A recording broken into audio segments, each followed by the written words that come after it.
जाहिर सी बात है, अगर आपने तीनों जब सब्जेक्ट करे हैं तो आपको वो 25 क्वेश्चन सेलेक्ट करने में इजी होगा। आप बुक्स तब पढ़ सकते हो जब आपको पूरा आपने एक स्ट्रक्चर तैयार कर रखा है। घर को तब सजाएंगे जब पहले घर खड़ा हो जाएगा, ढांचा खड़ा हो जाएगा। उसकी ऑर्गेनिक, इनऑर्गेनिक, फिजिकल अगर तीनों ही स्ट्रॉन्ग होगी, तीनों ही अगर मान लो स्ट्रॉन्ग होगी तो उसे पेपर अटेम्प्ट करने में आसानी होगी। पेपर अगर एक बार मुश्किल आ रहा है तो अगली बार आसान भी आएगा। दूसरी बात आती है कि सर बुक्स पढ़े या ना पढ़े। नमस्कार नमस्कार नमस्कार, स्वागत है जी आप सभी लोगों का PWITJM CSR Net YouTube channel पर। सभी लोगों को नमस्कार है, आप सभी का स्वागत है हमारे इस चैनल पर। और आज हम बात करने वाले हैं CSIR नेट एग्जाम के रिगार्डिंग।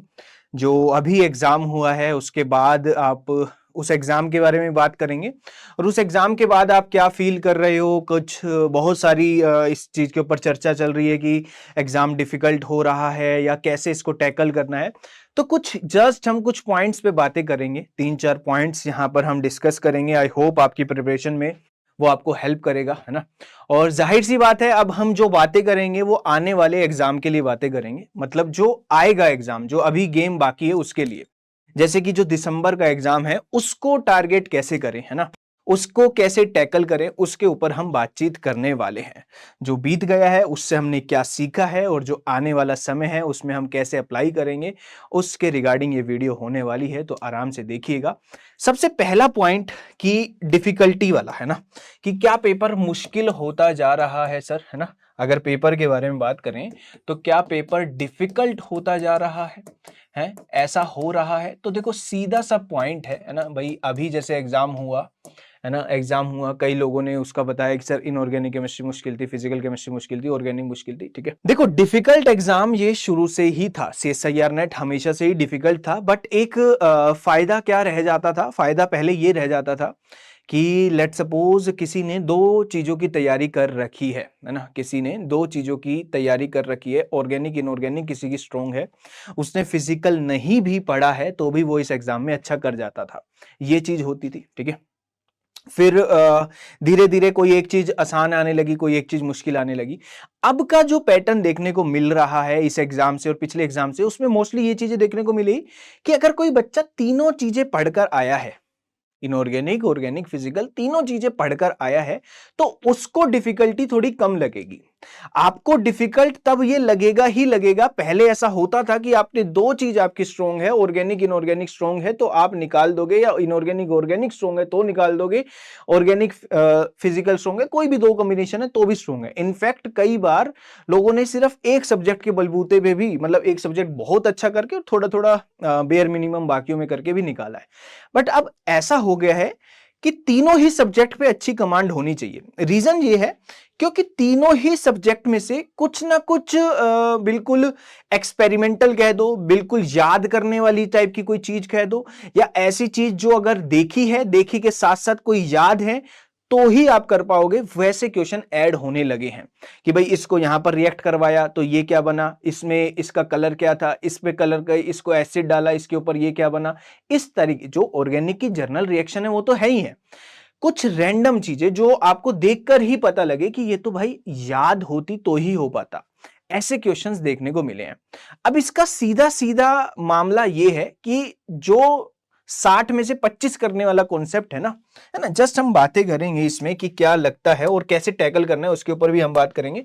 जो 60 में से 25 सेलेक्ट करने का कॉन्सेप्ट है, अब इसमें ये इस चीज को थोड़ा सा बना रहे हैं कि जो 35 क्वेश्चन आप छोड़ोगे वो बहुत लोगों के अब एक जैसे होने लगेंगे। मतलब कि समझ रहे हो कि किसी कोई रिएक्शन का कलर याद करके नहीं बैठा हुआ है ना, कि ये जो प्रोडक्ट बनेगा इसका कलर क्या था, है ना। एक्सपेरिमेंटल चीजें नहीं लोग याद करते और ना ही उनको पढ़ाने का कोई ऐसा कोई तरीका होता है। तो इसको टैकल करने का सिर्फ एक तरीका जो समझ में आ रहा है या जो भी है वो ये है भाई, है ना, कि आप क्या करो, आप भाई तीनों सब्जेक्ट के ऊपर फोकस करो, है ना। तीनों सब्जेक्ट के ऊपर फोकस करो, अपने तीनों ही सब्जेक्ट को अच्छे से कर जाओ। अच्छे से कर जाओगे, लेट सपोज आपने ऑर्गेनिक, इनऑर्गेनिक, इनऑर्गेनिक, फिजिकल तीनों अच्छे से करी है। इनऑर्गेनिक करी आपने, ऑर्गेनिक करी, फिजिकल करी। इनऑर्गेनिक में से 10 ऐसे क्वेश्चन आ गए जो याद करने वाले थे, रटने वाले थे, वो जो सब छोड़ रहे हैं, ठीक है आपके भी छूट जाएंगे। बट जाहिर सी बात है, अगर आपने तीनों जब सब्जेक्ट करे हैं तो आपको वो 25 क्वेश्चन सेलेक्ट करने में इजी होगा। तो सीधा सा सॉल्यूशन भाई जो नजर आ रहा है कि आप तीनों सब्जेक्ट अच्छे से करके जाओ। अच्छे से करने का मतलब ऐसा नहीं कि मैं ये नहीं कह रहा कि आपको तीनों सब्जेक्ट मतलब कि तीनों की चार चार बुक्स भी पढ़नी है, वो नहीं कह रहा। अभी बुक्स के ऊपर भी बात आऊंगा, ये भी बात हो रही है कि बुक्स कैसे पढ़नी है, बुक्स कौन सी पढ़नी है, उसके ऊपर भी अपन बातचीत करेंगे। पहला पॉइंट ये है कि डिफिकल्ट हमेशा से ही था, बस एक आसान बात ये हो जाती थी कि बच्चा पूरा भी नहीं पढ़ा हुआ होता तो वो आसानी से कर लेता है। अब गेम ये हो गया है क्योंकि कुछ क्वेश्चन बिल्कुल एक्सपेरिमेंटल याद करने वाले आ रहे हैं। लेट सपोज आप इनऑर्गेनिक और फिजिकल करके गए हो और इनऑर्गेनिक में आपको 10 से 15 क्वेश्चन ही ऐसे मिल गए जो एक्सपेक्टेड थे। Expected in the sense expected, जैसे ऑर्गल वगैरह हो गया, आपका टीएस डायग्राम हो गया, एक्सपेक्टेड टॉपिक्स हैं कि यहां से आ रहा है, रिएक्शन मैकेनिज्म हो गया, वहां से ना आके किसी एक छोटे से बिल्कुल अतरंगी चीज का कोई कलर पूछ लिया, ऐसे क्वेश्चन मान लो आ गए, तो वहां पर मेरे को इनऑर्गेनिक अटेम्प्ट करना थोड़ा दिक्कत हो जाएगा। और मैं करके सिर्फ इनऑर्गेनिक ऑर्गेनिक करके गया हूं तो मेरे लिए पेपर फिर उस टाइम बहुत डिफिकल्ट बन जाएगा। यहीं पर अगर मैंने तीनों चीजें पढ़ी होती, तीनों पे कमांड करी होती तो मुझे इजी रहता। तो अब ये चीज छोड़ दो कि आपने पूरी पूरी ऑर्गेनिक छोड़ रखी है, वीक है उसको स्ट्रोंग करने की कोशिश करो। पूरी पूरी फिजिकल आपने छोड़ रखी है कि नहीं हम पढ़ ही नहीं रहे हैं सर, हमारे से हो ही नहीं रहा, ऐसा नहीं है। अब आपको तीनों ही पढ़कर जाना पड़ेगा, ये चीज ध्यान रखना और इसको आपको थोड़ा सा हैंडल करना है। दूसरी बात आती है कि सर बुक्स पढ़ें या ना पढ़ें। देखो, बुक्स ना पढ़ो ऐसा तो कभी कोई भी नहीं बोलेगा, है ना, बट इसका भी एक सीधा सा तरीका है ना, एक सच्चाई मैं आपको बता देता हूं। मैं अभी यहां पर आपके सामने 5-6 बुक्स मान लो लिख, ये सबको पता है ना, जो तीसरी बारी भी तैयारी कर रहा है, जो पहली बारी तैयारी कर रहा है, या जो तैयारी करवा रहे हैं, सब इस चीज से रिलेट करेंगे। आप बुक्स तब पढ़ सकते हो जब आपको पूरा आपने एक स्ट्रक्चर तैयार कर रखा है। घर को तब सजाएंगे जब पहले घर खड़ा हो जाएगा, ढांचा खड़ा हो जाएगा।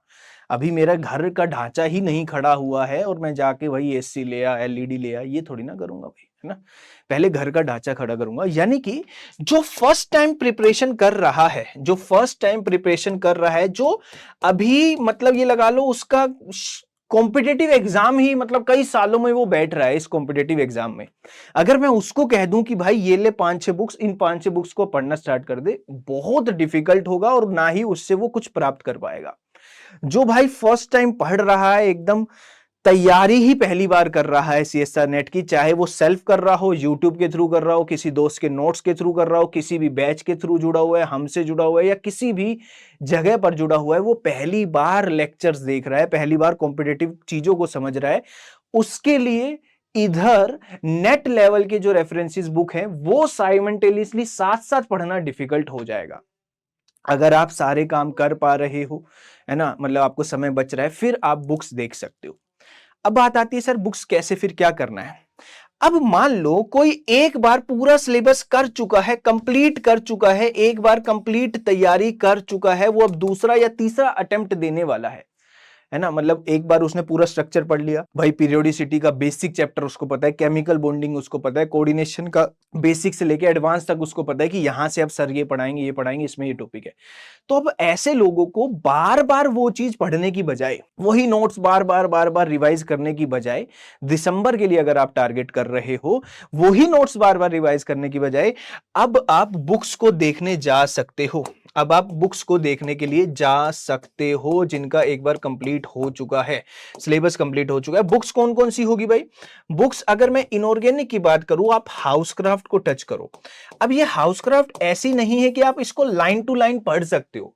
अब आप इसको ऐसे पढ़ोगे जैसे भाई मान लो आप कोऑर्डिनेशन पढ़ रहे हो, तो कोऑर्डिनेशन में आपने एक टॉपिक पढ़ा, उसके रिगार्डिंग हाउसक्राफ्ट में आए, देखा भाई आइसोमेरिज्म से क्या दे रखा है या कुछ दे रखा है, ऑर्गल से क्या दे रखा है, मैग्नेटिक मूवमेंट से क्या दे रखा है, रसल सोंडल कपलिंग हुई है तो उसका क्या एग्जाम्पल दे रखा है, वो एग्जाम्पल्स आप देख लो और अपने उसको जगह पे कहीं लिख लो।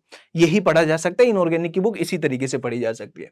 बुक्स कौन कौन सी है? एटकिंस है, मिसलर टार है, ठीक है, स्पेलिंग गलत हो जाए तो माफ करना, आप भी और साइंटिस्ट लोग आप भी भैया ना, ठीक है, मिसलेट डार हो गया। और एक हुई बुक भी है, हम इनऑर्गेनिक केमिस्ट्री के लिए, बायो इनऑर्गेनिक के लिए यूज करते हैं पढ़ाते वक्त, ठीक है। हुई करते हैं, हाउसक्राफ्ट करते हैं, मिसलेट डार, एटकिंस। अब ऐसा नहीं है कि सर क्या पूरा पूरा कंटेंट ऐसे तो बहुत ज्यादा पढ़ जाते होंगे, नहीं भाई। यहां से कोई अच्छा एग्जांपल लिया तो यहां से उठा लिया, एटकिंस से कुछ मिला तो यहां से उठा लिया, मिसलेट डार से लिया उसका एग्जांपल उठा लिया।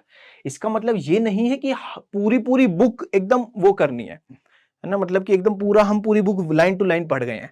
पूरी लाइन टू लाइन बुक पढ़ने का फायदा ऑर्गेनिक केमिस्ट्री में होता है। ऑर्गेनिक में अगर आपको पढ़ना है तो आपको क्लेडन पढ़ना है पहले, उसके बाद कैरोथर्स पढ़ना है ना। अगर ये मतलब समय मिल पाए, जो लोग एक बार कंप्लीट ढांचा कर चुके हैं, अब ऐसे नहीं जो पहली बार ये वीडियो मतलब पहली बार नेट के बारे में सोच रहे हैं, उनका पहला ही अटेम्प्ट है, या चलो अटेम्प्ट दूसरा भी हो, पर एक बार वो स्ट्रक्चर रूप में पहली बार ही पढ़ रहे हैं, किसी से भी जुड़े हैं, कहीं कोचिंग कर रहे हैं और वो कोचिंग की क्लासेस पढ़ रहे हैं, पहली बार वो देख रहे हैं, भाई वो नहीं इतना टेंशन मत लो कि आपको ये सब करना है, ठीक है। तो आप ये बुक पढ़ सकते हो। और फिजिकल बेसिकली एक टूल है। फिजिकल का आपने अच्छे से कॉन्सेप्ट पढ़ा, जैसे काइनेटिक्स, थर्मो, इलेक्ट्रो, ये तो एक टूल है, आपने न्यूमेरिकल सीखे, न्यूमेरिकल अप्लाई किए, वो आप कर लोगे।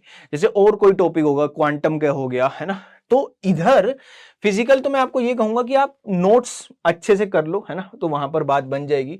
इधर भी आपके जैसे एटकिंस होती है, केएल कपूर वगैरह, ये सब बुक होती है ना। इधर भी एटकिंस होती है कि इनऑर्गेनिक केमिस्ट्री की एटकिंस होती है, और एक आपके केएल कपूर के वॉल्यूम्स होती है। बट मैं फिजिकल में सजेस्ट करूंगा कि आप बुक्स के बजाय आप क्या पढ़ो, आप जैसे आपने सब्जेक्ट सीखा है ना, पूरा एक तरीका पढ़ लिया, एक टूल जनरेट कर लिया, और फिर उसके बाद मतलब ये सेल्फ कर पाना थोड़ा सा वो है।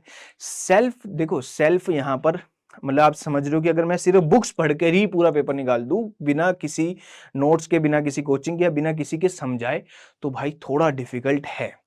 आपको पहले से अच्छी नॉलेज है, आपने आईआईटी जैम दे रखा है, गेट दे रखा है, आपको बुक समझ में आ रही है, तब आप बुक्स आराम से पढ़ सकते हो। ऐसे नहीं कि किसी वीडियो में आपने बुक्स का नाम सुना और जबरदस्ती उसको खोलकर आप बैठ गए। अगर इस बात पे विश्वास ना हो रहा हो तो चाहे खोलकर बैठ जाना।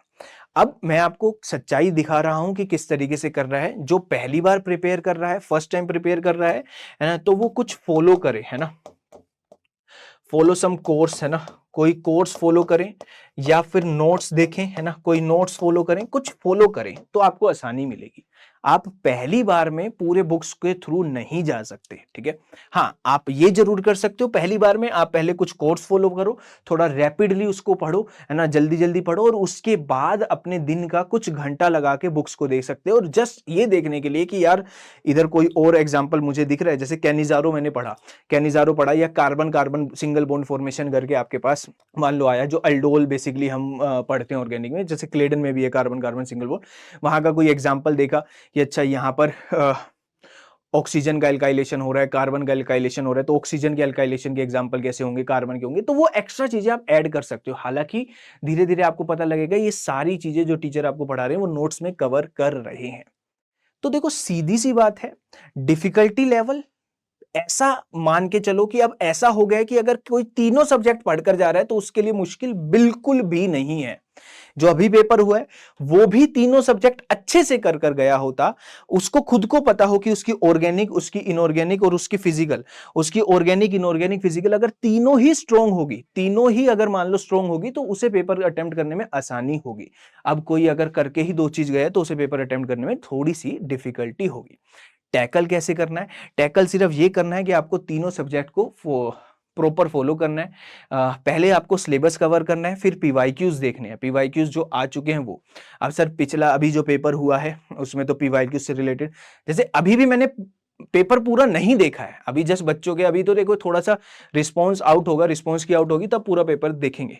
पर मैं इतना कह सकता हूं कि जिसके तीनों सब्जेक्ट जिसने पढ़े हैं वो इसको कवर कर सकता है। तो अपने तीनों ही सब्जेक्ट के ऊपर फोकस करो। अगर पहली बार पढ़ रहे हो तो पहले एक स्ट्रक्चर बनाने की तैयारी करो, और आप ध्यान रखोगे अगर आपका स्ट्रक्चर बन पा रहा है, उस स्ट्रक्चर के दौरान ही, उस कोर्स के दौरान ही, नोट्स के दौरान ही आपके एग्जाम्पल्स, बुक के सारे एग्जाम्पल वहां पर आते जाएंगे। बट फिर भी आपको लगे कि अब मुझे थोड़ी सी एक्स्ट्रा एलिमेंट ऐड करने हैं, तो आप बुक्स की तरफ जा सकते हो। और किसी ने 2-3 बार चीजों को रिवाइज, मतलब 2-3 बार पूरा सिलेबस पढ़ चुके हैं, एक बार बैच ज्वाइन करा फिर दोबारा से वही चीजें पढ़ रहे हैं, है ना, केमिकल बॉन्डिंग ही हम 5-6 बार पढ़ रहे हैं, तो उसके 5-6 बार आप रिवाइज करो ना भाई। एक बार पढ़ लिया लेक्चर आके, फिर उसको रिवाइज कर लो। उस समय कितना बचेगा, उस समय को कहीं और लगाओ, है ना। और क्योंकि जब आपने एक बार चीजें पढ़ ली हैं तो आपको समझ में आ गई है, अब आप खुद से भी चीजें समझ सकते हो, ठीक है। दूसरी बात, एक ये भी ध्यान रखना, अगर आप ऐसा माइंडसेट रखोगे कि याद करने वाली चीजें जो एक्सपेरिमेंटल चीजें हैं उनको बहुत ज्यादा रटने की कोशिश करोगे, बहुत ज्यादा अच्छे से करने की कोशिश करोगे, तो उससे फायदा नहीं मिलने वाला है। जैसे कि एग्जांपल मान लो, कोई भी आपने रिएक्शन देखी जिसका कलर पूछ रहा है, यार ये रिएक्ट कैसे कर रही है, ये टेम्परेचर बदल रहा हूं तो ये कैसे रिएक्ट कर रही है। इनऑर्गेनिक की बात, ऑर्गेनिक में तो चलो रिएक्शंस करनी ही करनी है, वो याद आप 1000 रिएक्शन ऐसी याद भी कर लोगे, तो अगर अगली कोई 1001 भी रिएक्शन मान लो आ गई, तो वो भी अगर मैंने वो नहीं देखी हुई, याद करी हुई है, तो वो अटेम्प्ट करना मुझे मुश्किल होगा। तो इसीलिए उन चक्रों में आपको नहीं पड़ना है। आपको 60 में से 25 अटेम्प्ट करने हैं, तो अगर आप एक क्वेश्चन 10 क्वेश्चन यहां से इनऑर्गेनिक की मुश्किल आ रहे हैं, तो वो चीज आपको कहीं फिजिकल में मिल जाएगी। अगर फिजिकल कहीं मुश्किल आ रही है तो ऑर्गेनिक मिल जाएगी। अगर तीनों ही बहुत मुश्किल आ रही है तो वो सबके लिए मुश्किल आ रही है। तो कोई हाइप मत क्रिएट करो। दूसरा, जो आपकी अभी तैयारी ही नहीं थी, आप जस्ट पेपर देकर आए हो, आपने अपनी तैयारी नहीं करी थी, दूसरों के कहने से आप पेपर को वो समझ रहे हो, वो मत करो। पहले पढ़ो, अच्छे से पढ़ो, पीवाईक्यूज देखो। पीवाईक्यूज देखने के दौरान आपको कुछ चीजें ऐसी मिलेंगी जो आपको लगेगा ये बिल्कुल स्ट्रेंज है, ये तो याद करेंगे तो ही हो पाएगा। क्वेश्चन देखते ही पता लग जाता है ये चीज कि ये याद वाला क्वेश्चन था। किसी को कुछ नहीं, उसने तैयारी कर रखी है तो उसे नहीं पता लगेगा, बट जनरली पता लग जाएगा कि यार ये तो देखा हुआ है तो ही होगा। तो ऐसी चीजों को जितना टीचर बता दे क्लास में वो उतना सही है। उसके बाद जितना भी आप करेंगे उतना कम ही रहेगा। तो सीधा सा पॉइंट ये है भाई, तीनों सब्जेक्ट के ऊपर फोकस करो। अगर चीजें आ रखी हैं तो आप बुक्स को देख सकते हो, है ना, चीजें आपने पढ़ रखी है तो बुक्स को देख सकते हो। थोड़ा कॉन्फिडेंट रहो, है ना, थोड़ा कॉन्फिडेंट रहो। डिफिकल्टी लेवल पे मेरा सीधा पॉइंट है कि पहले से ही चीजें ऐसी ही थी, अब थोड़ा सा ऐसा हो गया है कि नेट ऐसा बनने लग गया कि अगर आप दो चीजें फॉलो करोगे तो उससे आपका पेपर नहीं निकलेगा। आपको तीनों ही चीजें फॉलो करनी है, ये चीज ध्यान रखना। पेपर अगर एक बार मुश्किल आ रहा है तो अगली बार आसान भी आएगा। एक ओवर हाइप क्रिएट मत करो कि ये तो बहुत पहले ही इसका हुआ और दूसरा इसका इतना वो कर लिया कि डर रहे हो, ऐसा मत करो। ऐसी चीज से आपका कोई भी फायदा नहीं होने वाला है, ठीक है। प्रॉपर तैयारी आपको करनी है और आपको उससे फायदा ही मिलेगा, ठीक है। तीनों ही सब्जेक्ट पे फोकस करो, ये आपका पॉइंट है। Thank you so much, best wishes, thank you so much, bye bye, take care.